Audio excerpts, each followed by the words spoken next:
What city or country you're in right now, Tommy? I'm on High Island of Slovenia. Okay.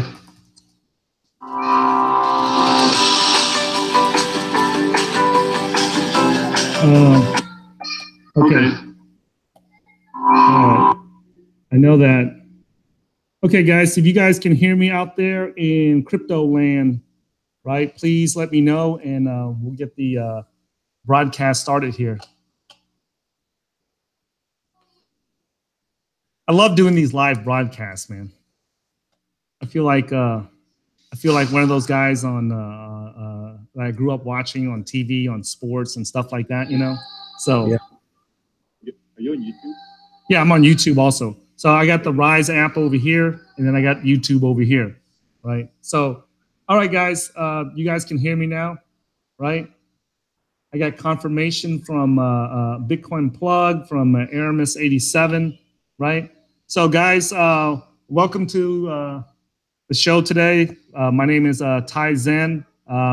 We are a Bitcoin and crypto trading and investing channel. And one of the things that we like to do is bring guests on our channel and share some of the information. And one of the things that we do that's slightly different, or we try to do different, you know, is that we try to present the facts from the opinions and be able to differentiate the two. Okay, so one of the key things that people like about our channel, you know, is that we try to make things factual so that people can understand what the facts are and make the decisions for themselves.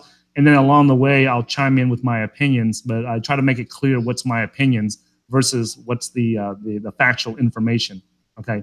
So today, guys, we have a very special guest.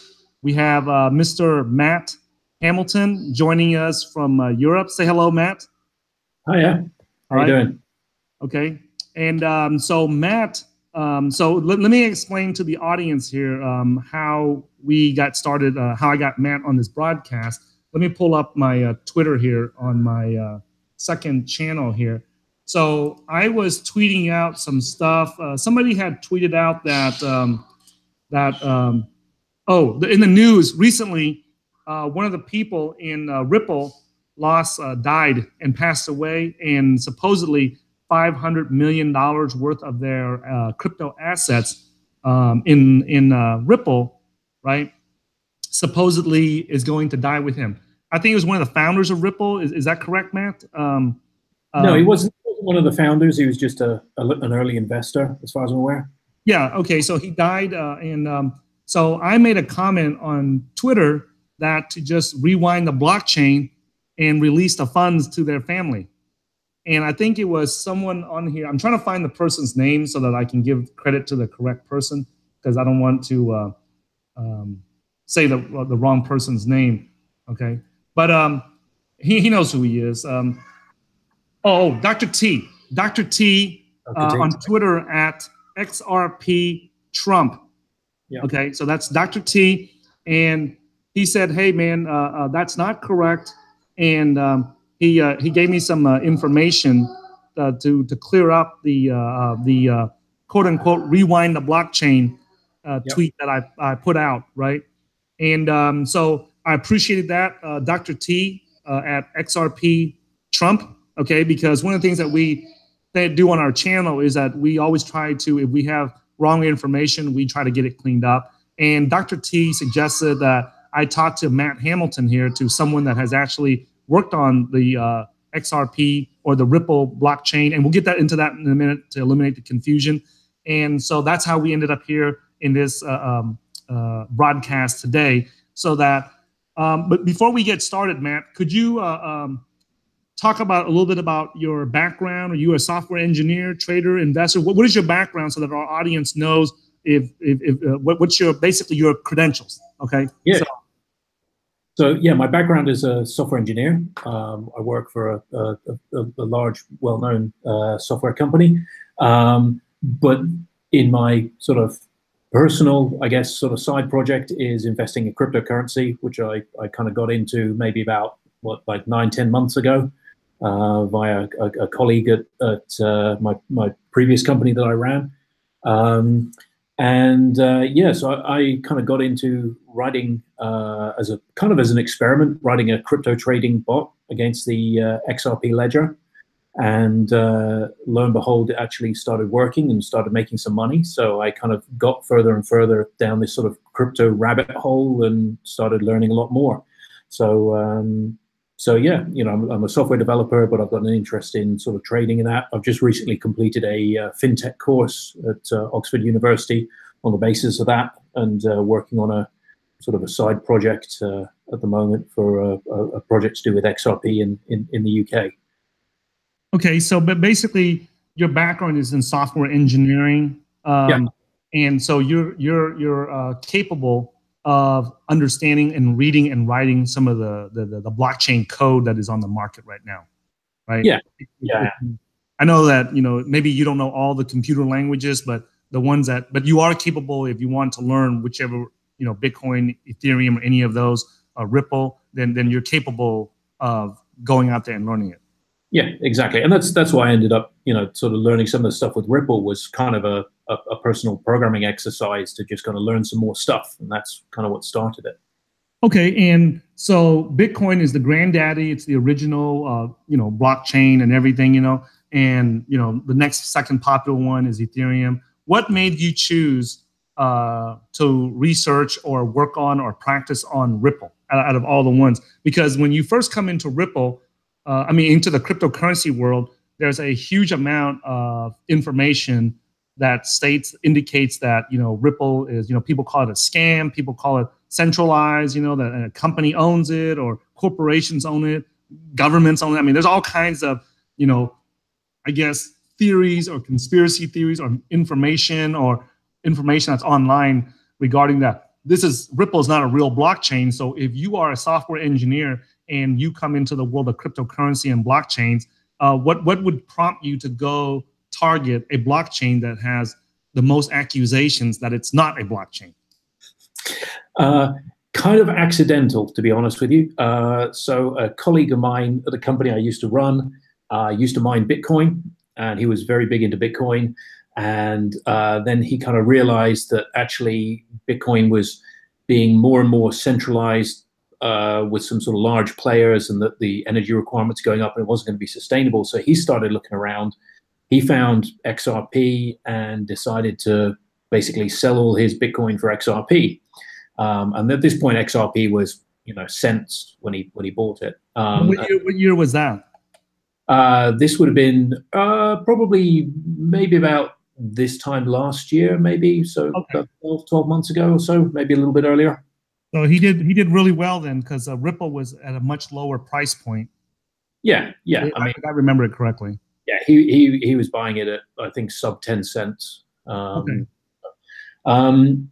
Anyway, as a kind of a thank you for me letting him mine Bitcoin in the office, basically, he said, well, look, here's this stuff, some XRP.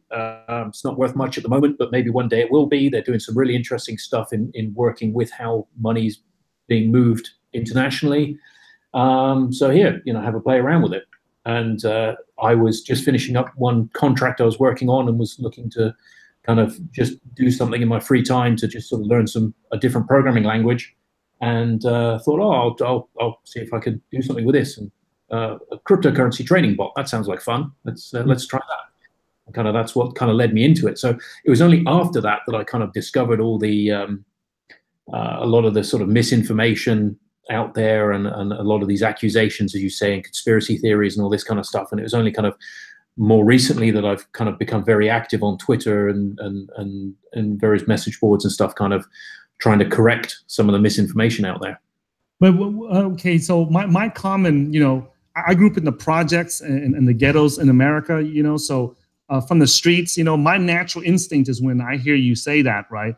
I'm thinking like, hey, Matt, you probably have a bias towards Ripple because someone gave you a chunk of Ripple, a friend of yours gave you a chunk of Ripple, so there'd be potentially a bias towards that. Because like when I invested into Bitcoins back in 2013, I think it was the greatest thing. It's even better than sliced bread. So I'm running around promoting it and telling everybody about Bitcoins for nearly 5 years now, right? So would you say that you would have a bias towards Ripple since you received a chunk of it from your friend.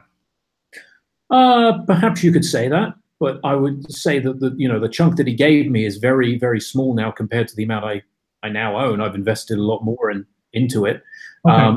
And I've dabbled in a few other cryptocurrencies and stuff, and done a bit of research on a few others, but it's the one that I think resonates most with me in terms of the potential it has to make a change in the world. Okay, right? So I want to interject at this point too, since you just mentioned that you're an investor in Ripple. I need to also disclose to our viewers, that I'm also an investor in Ripple. So there could be potentially an inherent conflict of interest in what I say or the questions that I ask simply because I'm an investor in Ripple. Okay. And to clarify, an investor in XRP, the currency, not Ripple, the company. Yeah, the tokens. Yeah, exactly. I am an investor in the token, not the company. I don't have any investments in the company, just the token. I'm a trader, so I trade whatever I see that has the potential to go up, right? So Ripple is one of the ones that I hold. Okay, so just full disclosure, guys. All right. So you talk about the Ripple blockchain, right? So let's just real quick, let's just lay out some of the facts before we start laying out the opinions of your opinions or my opinions so that our viewers know. Okay, so a lot of people say that the first thing that the accusation against Ripple is that it is not a blockchain. Okay, so real quick, like the Bitcoin blockchain, and when they say it's not a blockchain, I think they're comparing it, most people are comparing it to Bitcoin, right, which is the first blockchain that on the planet. And so when you're talking about Ripple, Bitcoin is able to, whenever two transactions happen between two people, the Bitcoin blockchain is able to timestamp.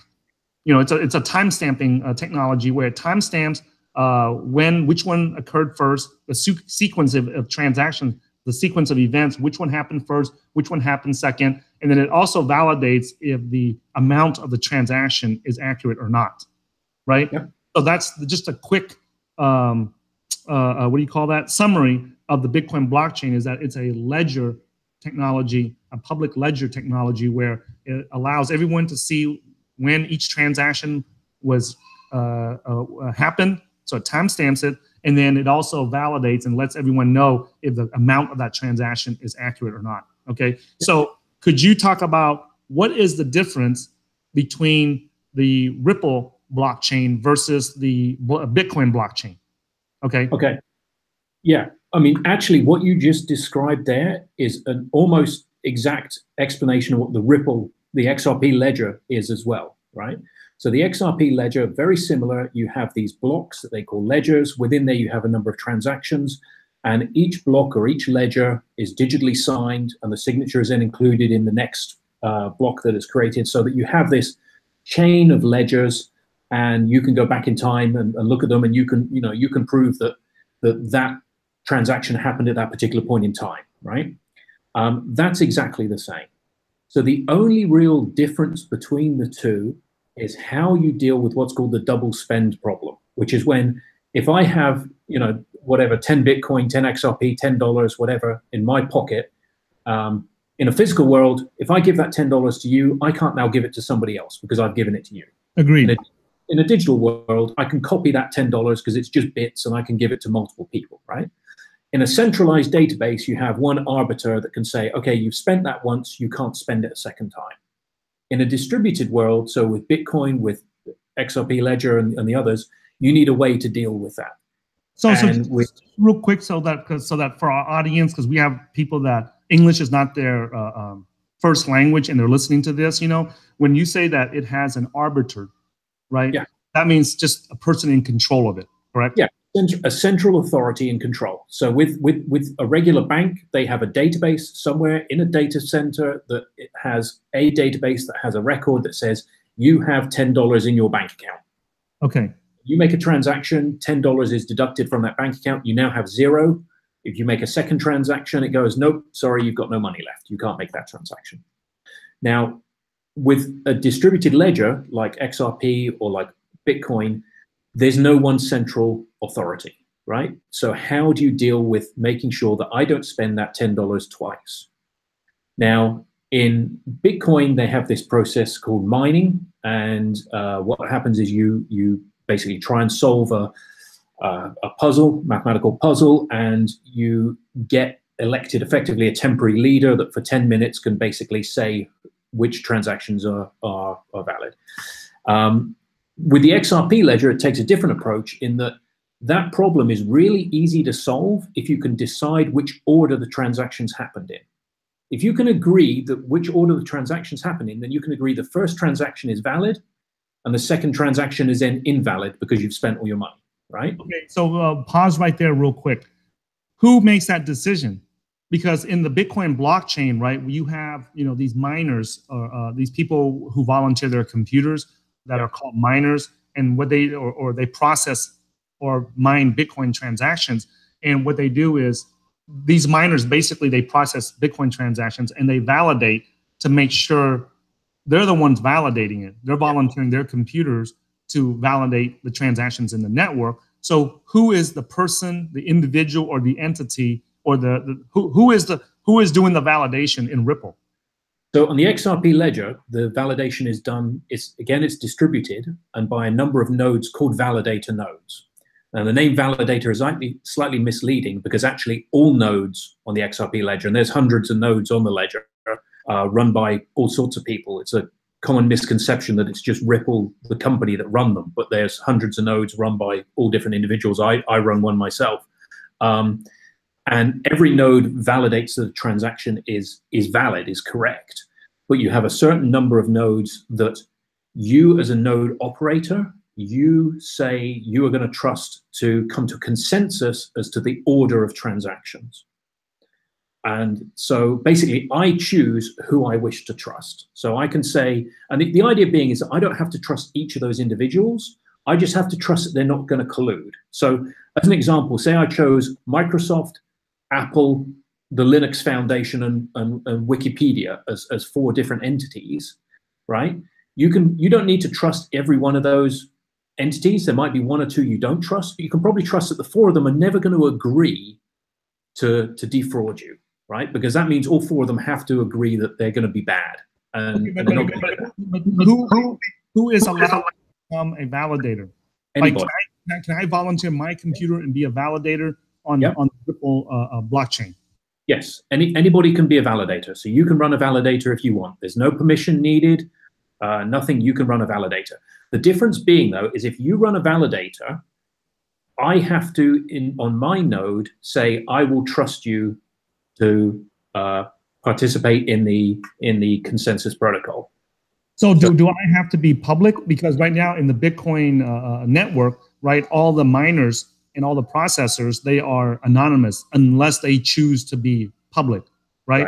Now in the Ripple, right? Now I also want to just take a quick time out here and let's just step to the side real quick, because I think that I've made a few mistakes in asking you a few questions, or I made a few statements that I think that are not accurate, and I want to clear it up for our viewers, right? I keep saying Ripple and you keep saying XRP. Yeah. Right. So let's clear that up real quick, because it happened like twice already, I think. And I don't want to go further without clarifying. Okay, I'm saying Ripple, you're saying XRP. Can you clarify that? Sure. So Ripple is a private company based in the US. They are a company that originally developed part of the XRP ledger. Well, actually, it was developed slightly before them, but they are basically the custodian, shall we say, of the XRP ledger. They are one company, probably the most well-known and largest company that are using the XRP ledger, but they are not the only one. They do not control it. They just happen to be one of the most well-known, and they happen to hold a large number of XRP, of the currency that they were gifted by the original creators of the XRP ledger before they founded the company.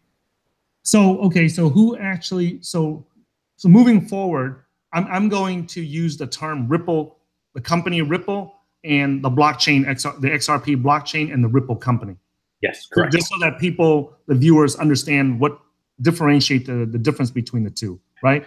So you're saying that the company Ripple are the ones that write the code for the XRP blockchain, but they don't have control of it. Anyone can use the XRP blockchain. Is that what you're saying? Correct. In the same way that, say, Blockstream write software for the Bitcoin network, for instance, or the Ethereum Alliance writes software for the Ethereum network, it's the same sort of thing. So Ripple writes software for the XRP Ledger.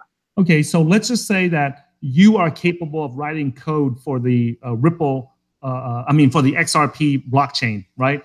Are you allowed to submit your code to the XRP blockchain?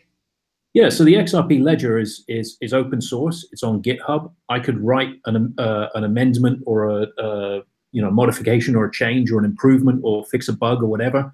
And in the same way as most open source projects, I can then submit a pull request to them, or I could just run it myself. I can just in the same way with the Bitcoin code, I could completely write my own Bitcoin client if I wanted to and run that. Anybody can run whatever code they want. So where is this myth? Because see, okay, I'm glad you clarified that, because I've thought in the past that only the company Ripple is allowed to write new code for the XRP blockchain because they own the XRP blockchain. And you're saying that anyone can contribute. The XRP blockchain is open source, and any computer programmer can contribute code to it. Yeah. If I wanted to right now, I could write a complete ground up implementation of the Ripple D, the Ripple client. In a completely my own programming language, whatever, I could completely write that from scratch and run it on the network. So, right? so where is this information, or I don't know if I call it myth or information or conspiracy theory, that only the Ripple company can update the software, the XRP software, or the XRP blockchain? Where is that coming from? Or how can we know? I'm not a computer programmer. I'm not a software engineer like you are. How do I know that that is true? Like, I know that Bitcoin is true because there's a lot of people out there that say it, but there's more people out there in crypto land that say that the Ripple company are the ones that control the XRP software, right? And you're one of the few software engineers that I know of, okay, that is saying that it's not. So how can our viewers that's watching this right now know? How would they validate that, or your statement that Ripple company does not control and own the XRP blockchain? I mean, they could go to GitHub and download the client and change the code themselves if they wanted to. I mean, if they've got the technical ability, they can go and do that. That's the only ultimate way in which they could actually validate what I'm saying, is to go ahead and do it themselves, or get a third party or trusted third party they want to go and do that themselves. In the same way that you tell me that this can happen on Bitcoin. Well, how do I know that? Well, the only way I could really know that is to go and download the Bitcoin software and have a look at it. Where this kind of this myth started from, I don't know. I could hazard a guess at there's certain kind of stories in the community about various nefarious behavior that may have resulted in this. And I think there's just general confusion that people don't get the distinction between Ripple, the company, and XRP, the ledger. And it's one of those things where on the internet, it's so much easier to spread misinformation than it is to correct it, right? Misinformation goes so much faster. You can say one thing and then that can just propagate. And it's so much harder to kind of refute it the whole time. Yeah, see, our team has been in the cryptocurrency space since 2012, right? That's when we heard about Bitcoin while I was working at an energy brokerage firm in Dallas. And I learned about Bitcoin, and we've gotten into it since then. We were the first channel that I know of on the internet to tell people, to interview Vitalik and tell people to invest into the Ethereum crowd sale. Now, since then, since 2013, since 2014, since I've heard of Ripple, it has always been known as a company called Ripple owns the blockchain. And I think that this might be one of the first videos that I know of on YouTube or on the internet that is trying to shed light on this issue, because this information has been going on for so long, right, that I would like to bring some clarity to it, okay? It doesn't mean that I support the Ripple project or the company or the blockchain. I just want to bring some clarity to it. As an investor, I want clarity in what it is that I'm investing into, so why do you, so you're saying that somebody spread the misinformation and it has been perpetuated since the beginning, and you have been working on making clarifications to this as a software engineer? Yeah. Okay. And an investor, right? Yeah. I'm just somebody who hates seeing misinformation, right? You know, I hate seeing stuff when somebody just says something that is just, you know, it's verifiably false. You can, you know, you can see that what they're saying is just wrong, and you know, I just have an innate desire to correct that. Yeah. So when you, okay, so the viewers out here, let's say that we have viewers that listen, right?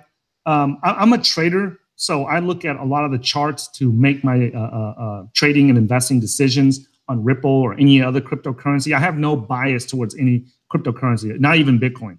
Like, as long as it, you know, there's an opportunity to make money in the coin, you know, I'm going to go and make trades in it, just like I do in the stock market or the futures market or the Forex market. You know, a lot of people don't like that, you know, but I'm a trader. So I have, you know, if you want to be a good trader, you cannot be attached to any stock, any commodity, any Forex currency pair, or any crypto, right? So it makes no difference to me now that I'm trading crypto instead of the traditional markets, right? But we have viewers on our channel that you're a software engineer and you're saying that, hey, this is open source, anyone can contribute to the code and stuff like that. And then we have software engineers out there that are well known, that's even more well known than you are, you know, people like such as like Peter Todd, right?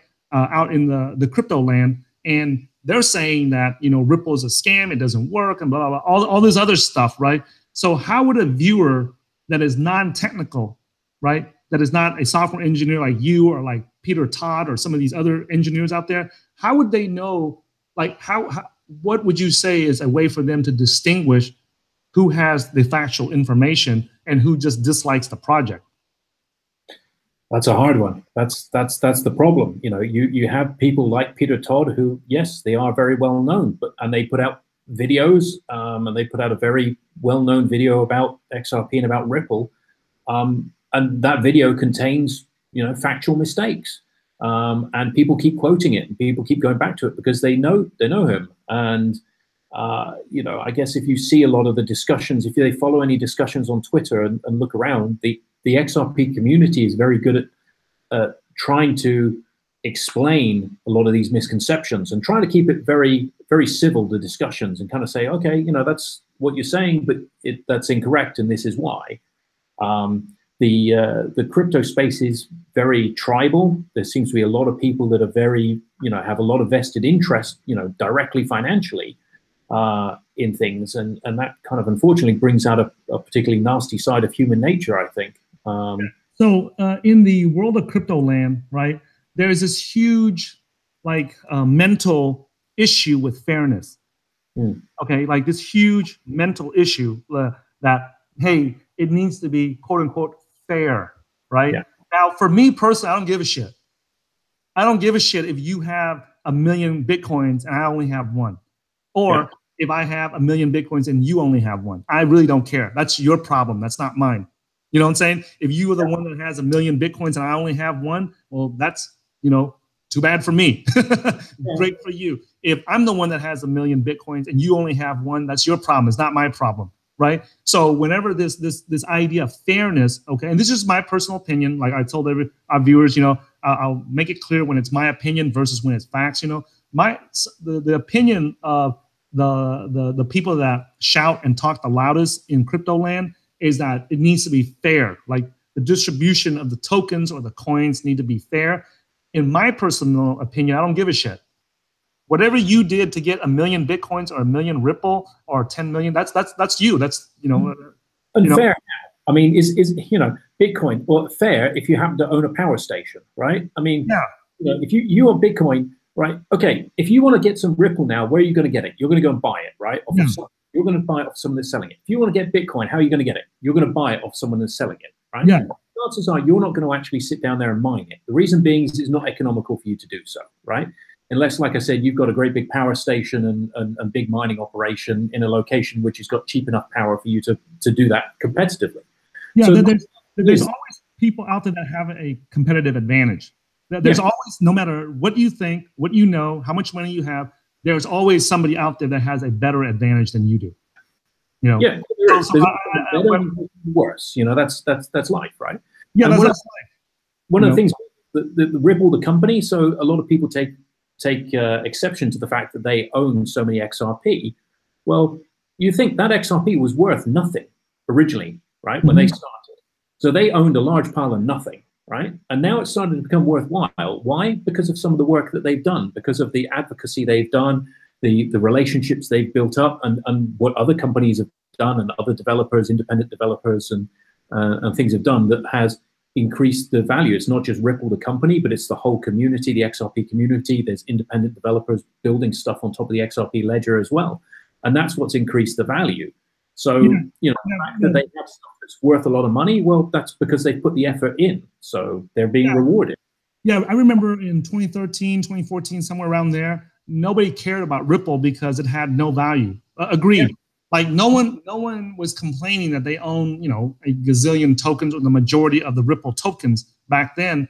But now that they have partnerships, I'm looking at their websites with Bank of Tokyo, RBC Bank, you know, Santander, you know, Standard Charter, Westpac, Credit Agricole, MoneyGram, Amex, you know, Axis Bank, SBI, Remit, SEB, BMO. You know, half these banks, I don't even know where the hell they're at or who they are. But the fact that they are partnered up with some of these major banks and financial institutions has given it more value to the tokens, right? Yeah. So I think now that it's worth like in the billions, right, in market cap, I think that there's the sense of fairness in people's minds are really kicking in. And I think that they're not able to see the factual material with Ripple. And I'm hoping that in this video, we can clarify some of that, okay? To be able to distinguish what's the factual information versus what's the opinions of people who don't like the idea, who just don't agree with the fairness of the XRP distribution, okay? So let's get, I know we stepped aside there so that you can clarify the difference between the Ripple company and the XRP blockchain, right? Can we go back to where you were explaining how the validation process happens? Because that's like the most common thing that people say, in addition to that, you know, Ripple company owns all the majority of the tokens.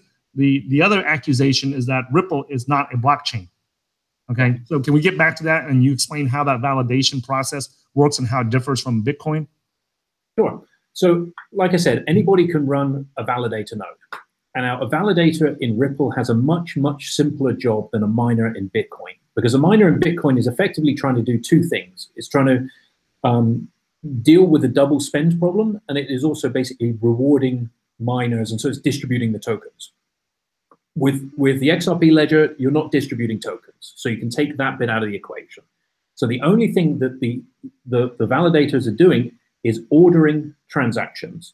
If we all agree that this transaction comes first, then the second transaction is overspending. You know, you don't have the money to spend that transaction because you've already spent it on the first. That's the only thing it needs to do. Now, anybody can run a validator node, and then the thing being is that then people effectively need to configure their nodes to listen to your validator. So if I run a node, I choose who to trust. With Bitcoin, I don't get that choice. With Bitcoin, I'm handing that trust over to whoever has the most mining power. Whoever has the most mining power, they, you know, solve the Hashcash problem. They become king for 10 minutes, and they get to make all the decisions. With the XRP ledger, you basically choose who you want to be. So okay, so how do I know? Because in like you said, in Bitcoin, the miners who are validating the transactions, right, are anonymous. So in the XRP blockchain, you're saying that I can choose who can validate my transactions. How do I know that? Like if you're running a node, how do I know that's you? Are you a publicly identifiable node? Yes, well, you can be, yes. So if you go to, there's a list Ripple have on one of their sites, there's a list that lists all the validators. That's just taken directly from the network itself. It's not like a hand-curated list. And in there lists all of the validators. A lot of them are anonymous. Some of them, though, people have gone and become what are called trusted validators. And all that means is they've just done some kind of authentication, the same as when you set up a website or a domain name. You do some process that basically says, yes, I own this domain name, I own this website, right? And so that's what's happened with that. So you can look at it and go, okay, this is a validator node that, you know, I know belongs to this entity, and I'm going to choose to use that. Or you could just go on the metrics. You could look down the metrics and say, okay, well, these validators seem to be performing well on the basis that they are agreeing.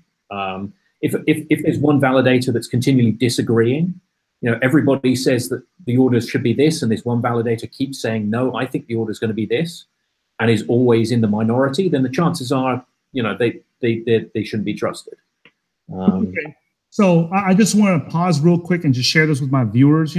So in the Bitcoin blockchain, the reason why the transactions take time and it's a little bit slower to confirm the transactions and validate the transaction, which is the time stamping of it, the sequence of the transactions and the quantity of the transactions, is because when you have multiple nodes like this, the information has to be transmitted out, and there has to be a majority consensus from all these nodes to agree on that block or that transaction, right? And you're saying that in the Ripple, not Ripple, but the XRP blockchain, I can send my transaction to a node that I recognize and I trust. And let's just say that you are this node here. I can send my transactions directly to you to validate the transactions for me.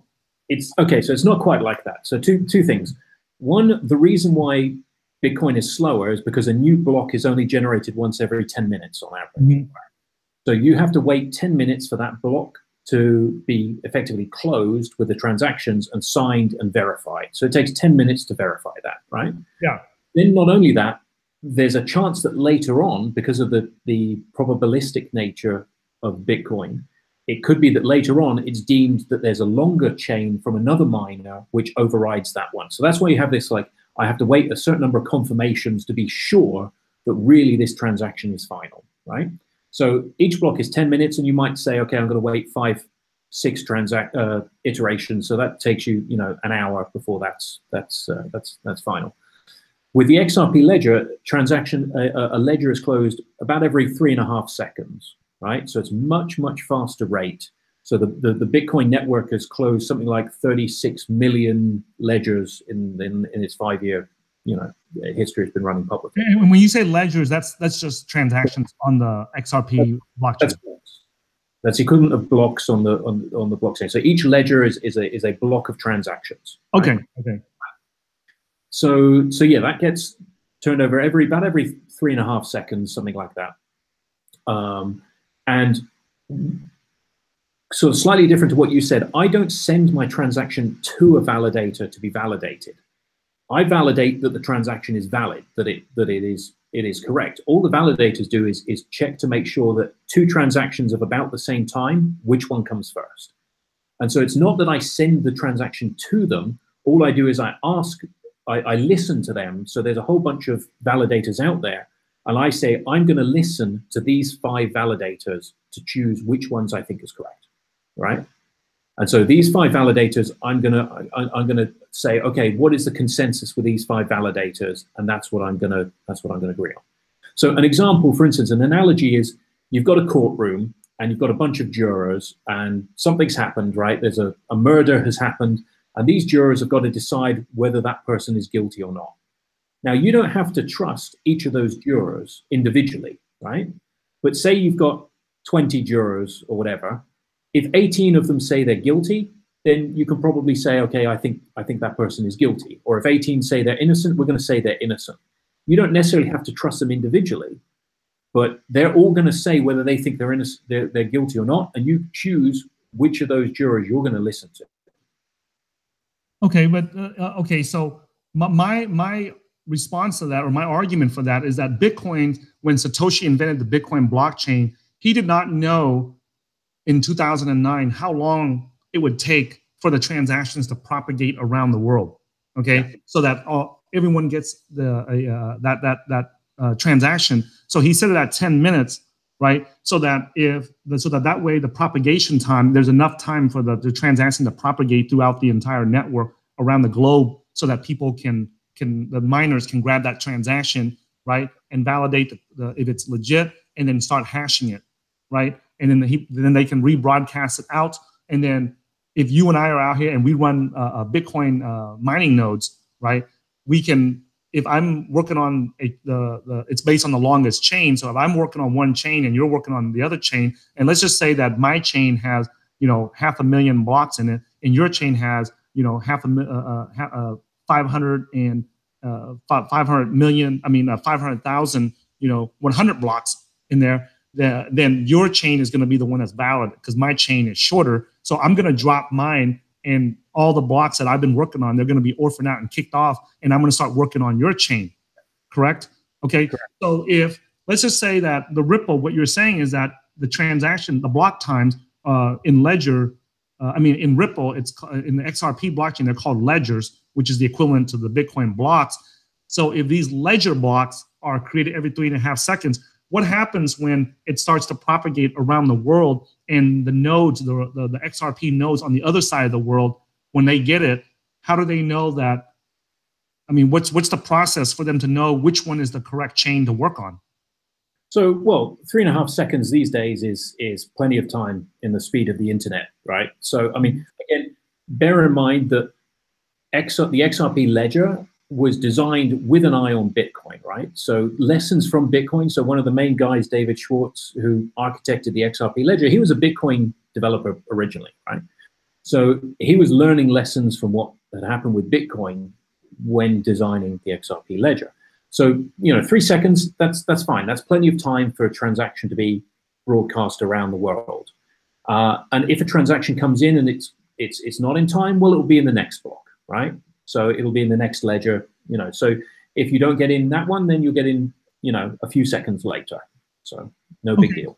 Now, I know that there's a lot of proponents in the Bitcoin space that say that you should run your own node.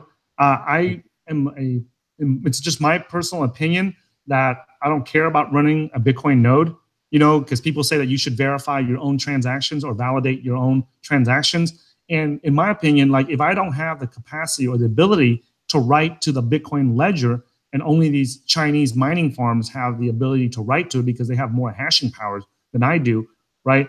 It makes no sense for me to run a full node.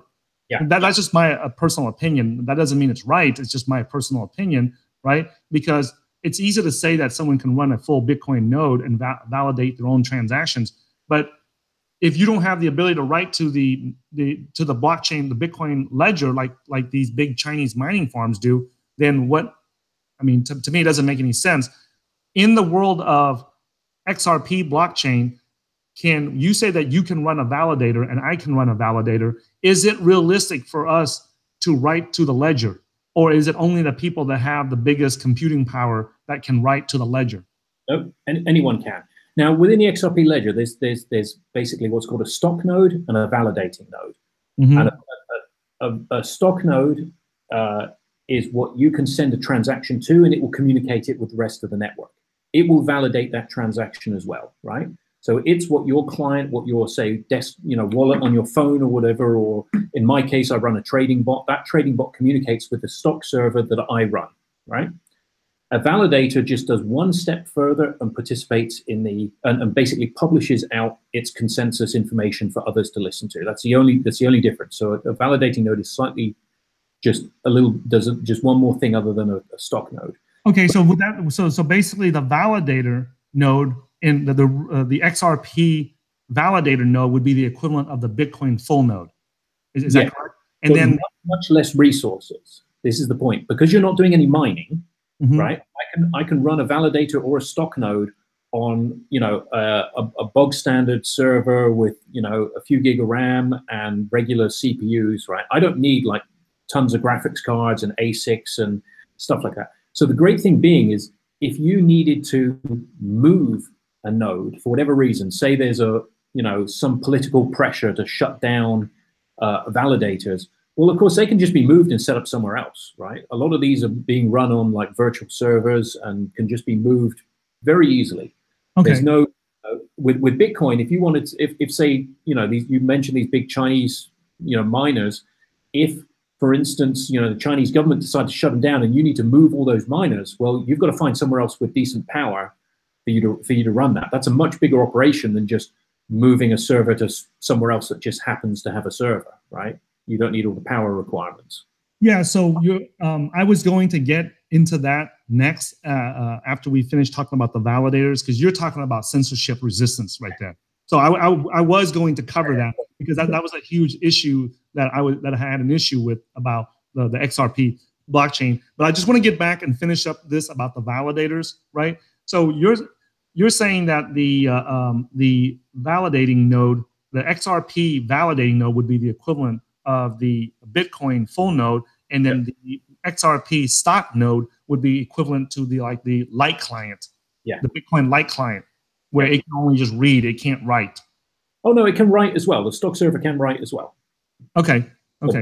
Both can write. Both can write. Both can participate in everything. The only difference is that a validating node broadcasts its consent, sends its vote out for people to listen to.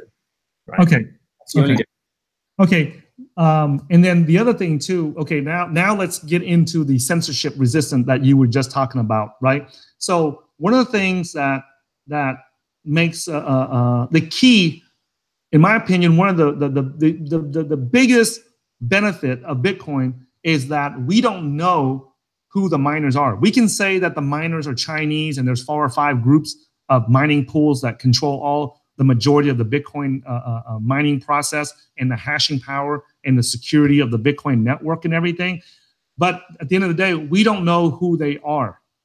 Yeah. Right? They're anonymous, okay, unless they publicly announce who they are, right? So it would be very difficult. I think the last time I checked, there was over 5,000 Bitcoin nodes, right? And even though there's 5,000 Bitcoin nodes, I do not believe that there is actually 5,000 Bitcoin nodes. I think that it's in a small handful. It's controlled by that is just a personal opinion. The facts are that there's over 5,000 Bitcoin nodes, but my opinion is that most of those are controlled by a small group of people, right? Yeah. So even if it's controlled by a small group of people, even if there's only like, a handful of people, 5 or 6 groups that control it, we still don't know who they all are. So if the government wants to shut down that transactions, let's say they don't want any Bitcoin transactions going to China or coming to the US or going to Wikipedia or anything like that, right? The government can come in and try to shut it down, but they don't know who to shut down. They can't shut down everybody, right? Yep. You're telling me that we can, if the government comes in and shuts down one of these publicly identifiable XRP nodes, they can shut it down, and then somebody else, it can pop up somewhere else, right? Well, because these XRP nodes are public, wouldn't it be easy for the government to come in and put a gun to their head and just say, hey, man, don't ever run these transactions anymore. Don't validate transactions. They're not necessarily identifiable, only if they make themselves identifiable. Okay, so but basically there are XRP nodes that are publicly identifiable, and there are some that are anonymous. Yeah. Now, there's some advantages to being publicly identifiable. So a lot of them are, because like I said, this is based upon trust, right? So, I might want to know that, hey, I'm going to trust a validator node that's run by, this particular well-known entity because I trust them, right? Mm-hmm. So there is an advantage to that. But as you say, if the government comes and puts a gun to their head and says, you've got to shut down, well, you can just use another node, there's other validating nodes elsewhere. So it doesn't really make any difference. It's not like there's a hash rate that's going to suddenly be lost out because of that, right? Okay. So let me just pause right here real quick and take some questions from the YouTube audience. And just before we go too far. So if you guys have any questions about what we have covered so far, guys, right? I got more questions for Hammer Toe here. So make sure that you ask the questions regarding to what we have just covered, and then we can go for the next round of XRP. Okay. So let me see. Todd Toast makes a comment. Oh, let me see. Here's a question right here. Let me see. So Mohammed Masood asks, how do you run your validation node? I guess he's talking about the XRP validation node. Yeah. So on there's Ripple's got a developer portal. I think it's developers.ripple.com, and there's information there. There's instructions on how to run a node. There's one of the independent developers, very prolific independent developer, whose name I'm going to probably butcher, but I think it's Vitsa Wind. He's got like Docker images that you can use and a setup on how to basically get it up and running in half an hour, whatever, 10 minutes. Okay. So All right, so the next question is from Hourglass. So Ripple profits off of every quote unquote distribution that takes place from the escrow, you know, and then in essence, Ripple is the sole miner of XRP. Is that correct? So yeah, Ripple, if they sell it, then yes, they will profit. You know, they hold an asset. They were, you know, given a large number of these at the start, and so they have them, and they are now worth something. And if they sell them, they will get some money for them. Just in the same way that if somebody was given a whole bunch of Bitcoin right at the start, and they held on to them and they sold them now, they would be, you know, worth something.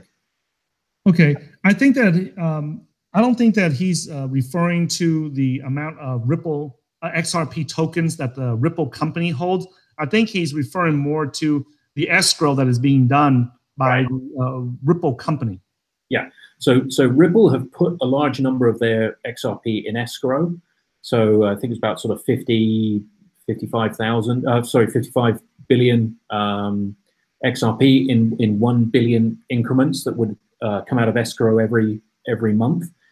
This is a cryptographic escrow on the ledger, you know, so it's out of their control now. Every month it'll release a certain amount. They can then choose to sell it, or they can put some back. So far they seem to sell about 10% each month that gets released, and about 90% goes back into the escrow for future use. Okay. Let me see. And I just want to clarify, explain this to our viewers too. The reason why the Ripple company chose to lock up all this large chunk of XRP tokens, because there were a lot of accusations that they had a large supply of it and that they were just going to dump it on the market. So to let people know that that was not their intention, they locked up a large portion of their tokens. And they said that they're only going to release a portion of it each month, each year, or whatever the dripping period, the dripping time frame is, scheduling is. Exactly. And you're saying that every time that portion comes out, they only sell 10% of it and put the other 90% back. That's what they seem to be doing at the moment. Yeah. Okay. All right. Now, Stephen Fenton, he asked, can you guys go into detail about probability versus predictability in Bitcoin versus XRP? Sorry, probability versus predictability, I think he's saying? Yeah. Yeah.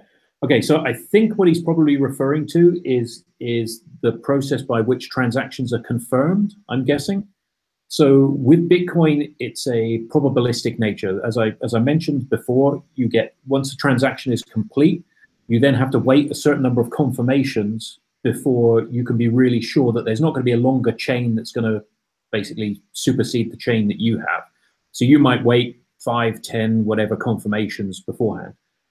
With the XRP ledger, it's deterministic. When a ledger is closed, a ledger is closed. There's nothing more that can happen. Once that transaction is final, it's final. So you don't need multiple confirmations. After one confirmation, that's it, right?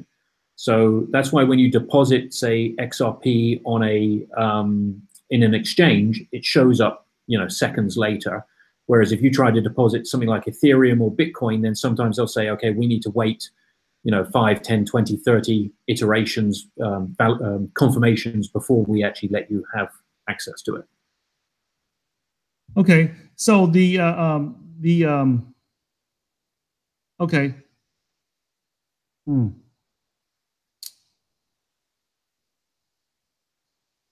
So, you know, Todd Toe, he says that it's not a question. He just made a comment that I thought was interesting. He says that XRP is not part of revolution of money and internet revolution, and sounds like a typical banker. So he's out.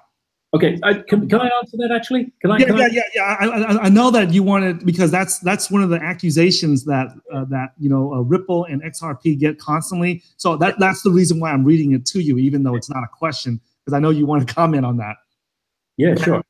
So okay, so a lot of people, you know, XRP has this kind of reputation in a lot of places as, okay, it's a bankster coin, it's aiding and abetting the banking. We're trying to tear this down. You know, Bitcoin comes from very like anarchistic roots of, we're going to destroy the system, we're going to start again, we're going to, you know, you look at the transaction memo of the first transaction in Bitcoin, and it's referencing the, you know, whatever the, you know, financial crash and all this lot.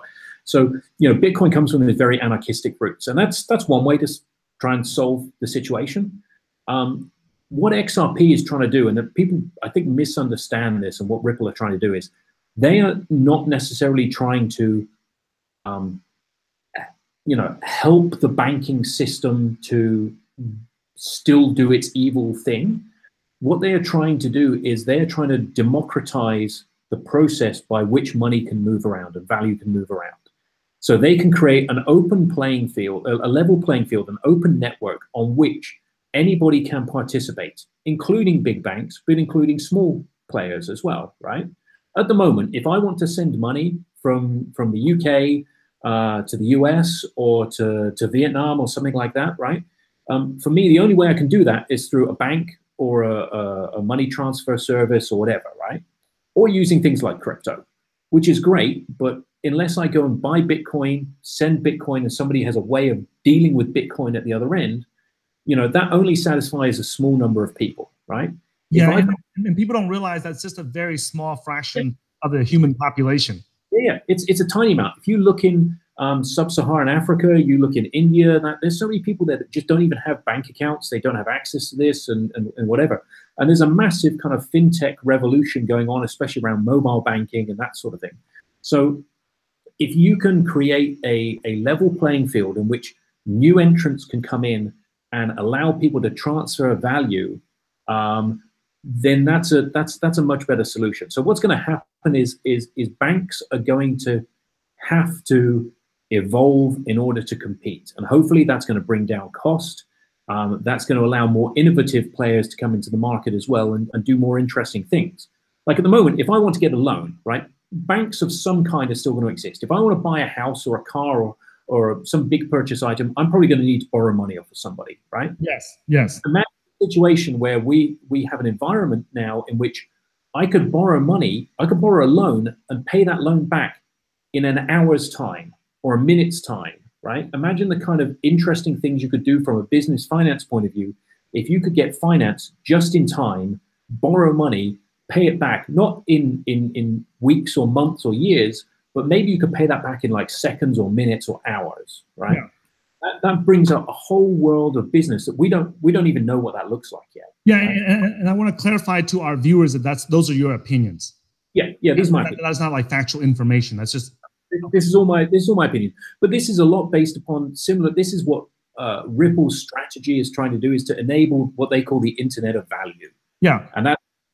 Brad Garlinghouse, the CEO, one of the great things he says is, if you want to send money from here to Australia right now, the quickest way, literally, is a suitcase full of cash and a plane ticket, right? And literally fly yourself over with that suitcase full of cash. I agree. And yeah, I want to add my opinion in conjunction with your opinion. So just my viewers need to know this is just an opinion, okay? So remember, I told you one of the things that we do on our channel is that we try to distinguish what's factual and what's opinions, right? Now, there's a comment here by, let me see. I hate the way this thing jumps up and down. It won't stay in one place. Somebody just, I had it right here and I was going to read it and then I turned around and it disappeared, right? But somebody said that I was saying that Ripple is a piece of shit for many years. Okay, where was it? Trying to give credit to the right person here who's calling me out on it. Oh, here it is. GD. He says that Tai Zen doing a Ripple interview after calling it a piece of shit for years. What a sellout. Okay, so I need to comment on that. Great comment, right? His first comment was, I'm doing a Ripple interview after calling a piece of shit for years. I agree with that. I did call Ripple a piece of shit for many years since the beginning. So he is accurate on that information. Now, what he says, the second comment, that he's calling me a sellout, that is not an accurate statement. And the reason is this, okay? Many of you guys follow us on our channel because you guys know that we're straight shooters. We're for real, all right? We're not bullshit traders. We're not bullshit, crypto investors. We didn't buy our first Bitcoin last month, and now we're, quote unquote experts, okay? We started this channel 5 years ago when nobody was talking about trading or investing in crypto. Nobody had the balls to tell anybody to trade and invest into it, okay? So, hey guys, Daddy's on the video, so please keep it quiet, okay? Go upstairs, right?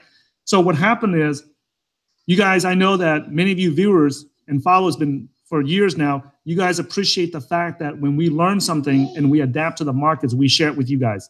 So if you've been following us for a while, you know that I made 2 videos in the past, I think a while back, where I said the 7 mistakes that I made with Ripple, right, in English and in Spanish, okay? Because that was one of the big mistakes that I made and that our team made, is that we thought it was a piece of shit centralized coin, because that's what everybody said since the beginning. And we did a research and it appeared to be centralized, okay?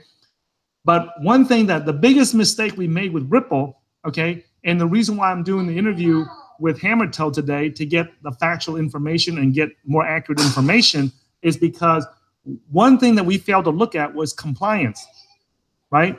And it wasn't until we spent a large amount of money in 2017, right? We spent over $100,000 in our business on lawyers and securities lawyers, and we realized how huge compliance was an issue, right, when we started working with the securities lawyers in the U.S. financial system, okay? And that's when I made the video and said that, hey, the mistake that I made with Ripple was that I didn't realize the magnitude and the importance of being compliant with government regulations when it comes to the banking and financial sector.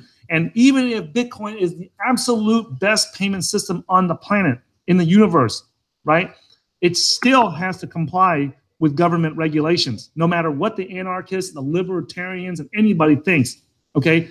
There's one thing that I made the mistake on Ripple about, was that I was focusing on, hey, you know, free markets, you know, screw the banks, screw the corporations and everything, screw the government. But the reality is, it still needs to conform with government regulations, right? No matter what you say, like people are saying, hey, this is going to replace the banking shit, you know, that's just all a bunch of bullshit, okay? You still got to conform with government regulations, okay? So because of that, right, Ripple is one of the few cryptocurrencies out there that is actually working its ass off to get compliance with banking and financial regulations of most the Western countries and most of the countries around the globe, okay?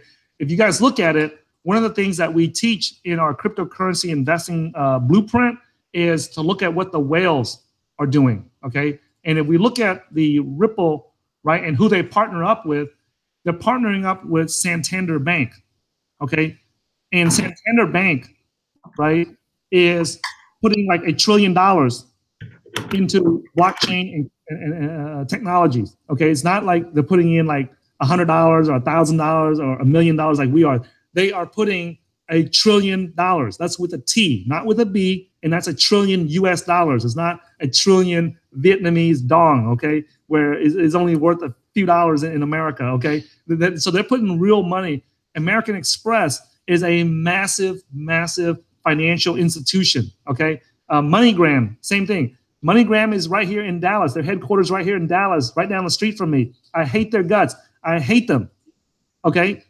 But the fact is, they are compliant with government regulations, and they are working with a cryptocurrency. They chose a cryptocurrency such as Ripple because they see that Ripple is complying with government regulations. So when GD says that I've been calling Ripple a piece of shit coin, right? He or she is absolutely 100% accurate. I did do that, right? But I know that if you guys follow us, you guys would appreciate that if we find some new information that we did not understand or did not know before, that we would be upfront in sharing it with you guys, okay? Yep. So the fact that I am making this video to clarify and to help myself better understand the Ripple company and the XRP blockchain technology, right? You guys should be thankful for that, GD, and not, you know, call me out as being a sellout, okay?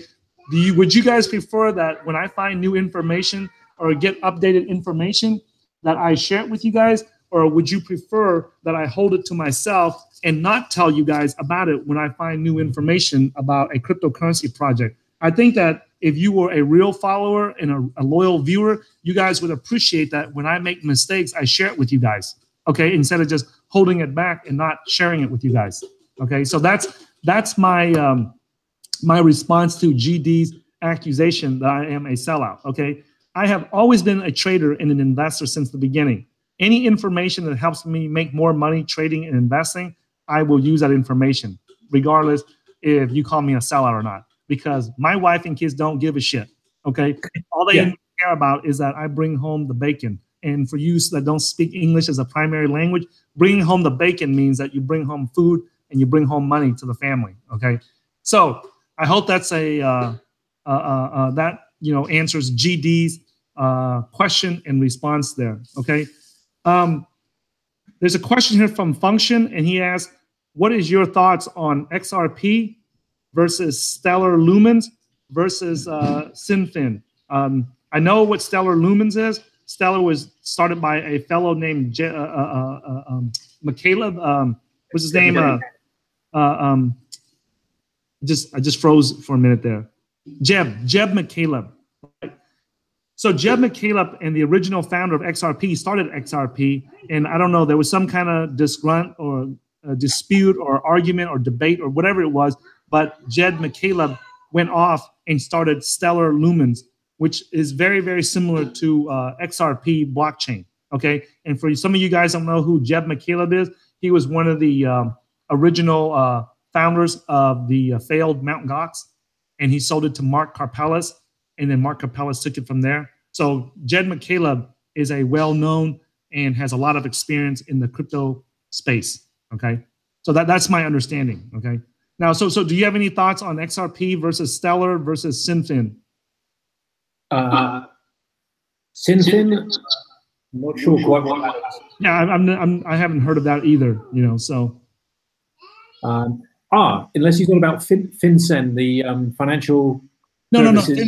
I know what FinCEN is, right? Because our lawyer, you know, he explained this a lot. Hold on, Thina. Hold on. Okay.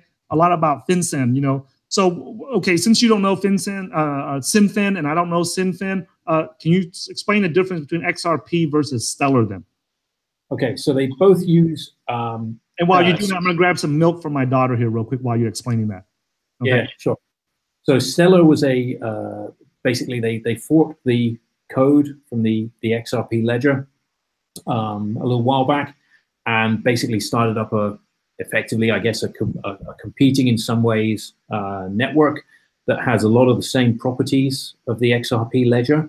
The one thing they've changed is the actual consensus algorithm, which works slightly differently to the consensus algorithm used within the Xrp Ledger. I'm not technical enough to that level of detail to actually tell you the specific differences. I mean, the XRP Ledger consensus algorithm, you know, there's a paper full of maths and equations with all the details in. All I know is the Stellar one is slightly different and has slightly different properties. But I think they're going after a slightly different market. The thing that I like about the XRP Ledger and XRP is Ripple. I actually, for the exact reasons you just said about, you know, they've got the money to start building up these big relationships and start going after a lot of these things and dealing with things like, you know, like the certifications and the regulation and all that sort of thing. You know, regulation is coming to this world whether we like it or not. It's going to happen, right? Yeah, and that's something that the anarchists and the hardcore libertarians in the crypto space do not understand that. Yeah. You know, and you got a bunch of these millennial snowflakes, right, in America and in the Western countries, and they just think, oh, you know, we don't have to comply. Yeah. Like, you're an idiot. You do have to comply. Like, we didn't spend over $100,000 last year in legal fees because we wanted to. It's because we have to if we want to run a business in America. Yeah, exactly. So regulation is coming, and regulation, you know, regulation is a you know, nasty word for so many people, but you know, regulation is the kind of thing that stops these massive pump and dump groups from, you know, wrecking exchanges, right? That's why you don't get that behavior happening in the stock market, you know, or at least so obviously happening in the stock market, because there is regulations that prevent that sort of thing. So a lot of these regulations are good things in that they help protect investors, individual investors, institutional investors, and stop some of the sort of nefarious behavior that's going on. You know, they check that the exchanges are, you know, legitimate and that have the backing that they say they have, you know, to run themselves. Okay, So let's so to the final thing that I want to talk about with you about Ripple is the different about XRP and Ripple is, hey, hold up guys, Daddy's on the video, remember? Okay, you guys keep that up and there won't be no food and water today for you guys. Okay, all right. So one of the things that I wanted to talk to you about also and ask you is the issue, no, not issue, but the solutions that the Ripple company is providing, you know, such as, you know, the Xcurrent for processing payments, the Xrapid for the source liquidity, and the Xvia for sending payments, right? Yeah. Now, these are all technologies, solutions that are built and owned by the Ripple company, correct? That's not something that belongs on that is part of the XRP blockchain. Am I saying that correctly? That's correct. Yeah, they are owned. They're written and owned. They're proprietary software products by you know, Ripple, the company. Yeah. Okay, so basically that would be the equivalent of you making your trading bot on top of the XRP blockchain. So the XRP blockchain is public, but the trading bot that you created belongs to you. Exactly. Okay, and you have control of that. Yep. Okay, so basically, would it be safe to say that a lot of people are mistaking the some of the Ripple solutions that they are providing to the banks, right? Yeah. They're mistaking that for Ripple company being in control of their Ripple products that are working on top of the blockchain. Exactly. Is that because it seems like that's where my mistake was. Yeah. So a lot of people are confusing the commercial proprietary products that Ripple make. You know, Ripple are a software company. They make these products. They sell them to banks. They sit on top of the Xrp Ledger, which is an open source ledger. You know, this is a model that's used in open source development a lot. If you look at the likes of, say, Red Hat, you know, Red Hat provide a commercial version of an operating system on top of Linux, right? Okay. Linux is open and free and anybody can use it, modify it, whatever. But Red Hat, their software on top that they sell, and they sell support and services and integration. And so that's what Ripple do. Ripple have products that sit on top of the XRP Ledger, and it's those products that provide the regulatory compliance, right? So the XRP Ledger in itself doesn't necessarily provide any regulatory compliance, but it's the products on top that do the whole KYC, AML type stuff for the banks that the banks need. Yeah. So Xcurrent is a messaging product and allows banks to transmit transactions between each other. Xcurrent itself does not use XRP. This is one of the criticisms a lot of people have. Xcurrent itself doesn't use XRP, but Xrapid, which is the liquidity on demand, that does. So that plugs into the exchanges at each end and allows a transaction to automatically buy XRP, send XRP, and then sell it back into the destination currency instantaneously, pretty much. Yeah. So okay, so back in 2012, when I was working at the energy brokerage firm and I first discovered Bitcoin in late 2012, the thing that attracted me, that prompted me to put all my life savings into Bitcoins back then, right, was because of the clearing and settlement technology in Bitcoin. Okay, now that I think is the most valuable technology that Bitcoin has to offer to the world, is the ability to clear and settle financial transactions, you know, near instant. You know, even back then it was like 8, 9, 10 minutes. You know, nowadays I don't know. You know, it takes, you know, somewhere around there. You know, last year it was clogged up and it took, you know, days sometimes, right? But the thing that a lot of people forget is that they think of it as a cryptocurrency, as a replacing the U.S. dollar. I never once ever thought in my life that the Bitcoin technology would ever replace the U.S. dollar. The U.S. dollar has hundreds of thousands of soldiers protecting it, and it has dozens, you know, of aircraft carriers and submarines floating around the world to protect the U.S. dollar.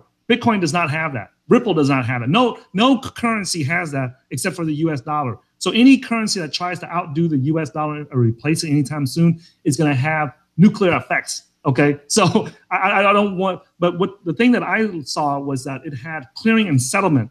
Like I've never seen any financial technology that clears and settles so quick, right? Until I saw Bitcoin. And the thing that I noticed with Ripple is that the majority of the time, the most of its solutions deal with clearing and settlement. And I think that a lot of people in crypto land, they don't understand the concept of clearing and settlement, right? No. So could I explain it hundreds of times on my channel? Maybe you can explain in basic Main Street terms that's non-technical what clearing and settlement is, so that people can see the value in Bitcoin, in blockchain technologies, and even in Ripple. Exactly. So there's two aspects. There's payment and there's settlement. And a lot of people don't appreciate, I didn't appreciate the difference between the two until I kind of got into this, right?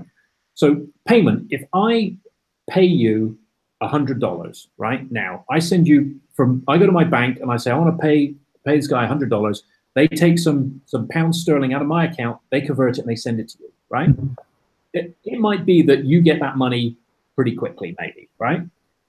But at the end of the day, somehow the banks have got to reconcile the fact that one bank owes the other bank some money, right? Now, the way that there's two ways they can either do this. One is they physically ship that money, right? Yeah. One of my clients actually used to work for the Federal Reserve System in the US.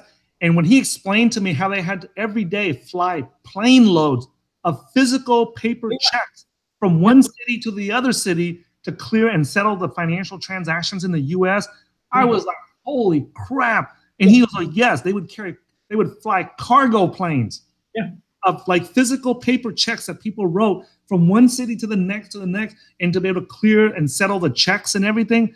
And I was like, holy crap. Before the SWIFT code, before all these different financial technologies, can you imagine how long that took and how long it trapped everyone's money?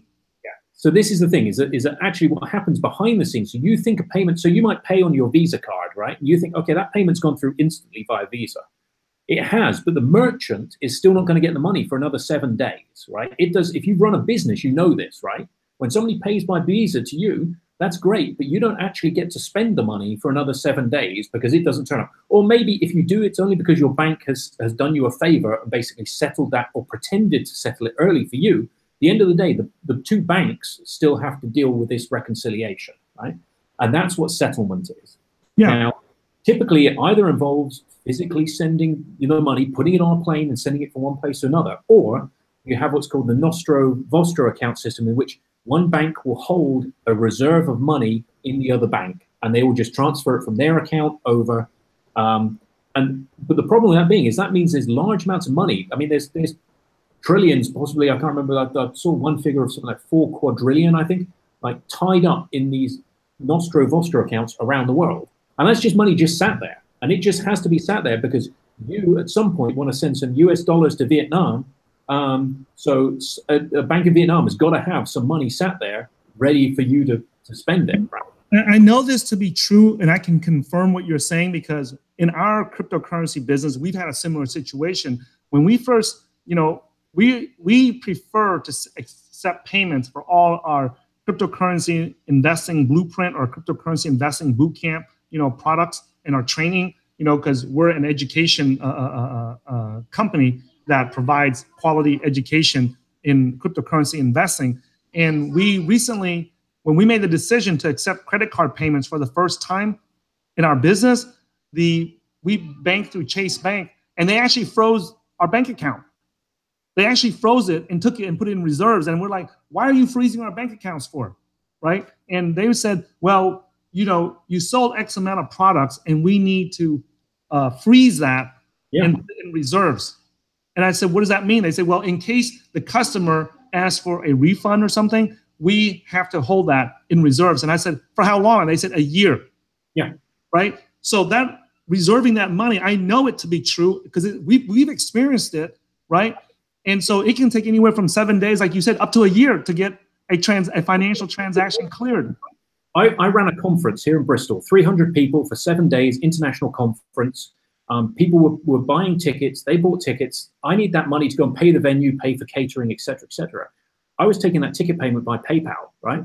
PayPal then froze the money and said, well, we're not going to let you access it for 90 days. I'm like, 90 days? The conference is going to be over, right, in 90 days. I need to spend that money. I need to go and pay the caterers and the hotel. Otherwise, I don't have a conference, right? And they're like, well, yeah, tough shit. Sorry, you can't deal with that. So, that's, in a wider sense, that's what crypto is hopefully going to solve, that sort of thing. But yeah, Yeah, you know, and I want to share this with the viewers, right? Like, we had a fight to get that money, that reserve, unfrozen.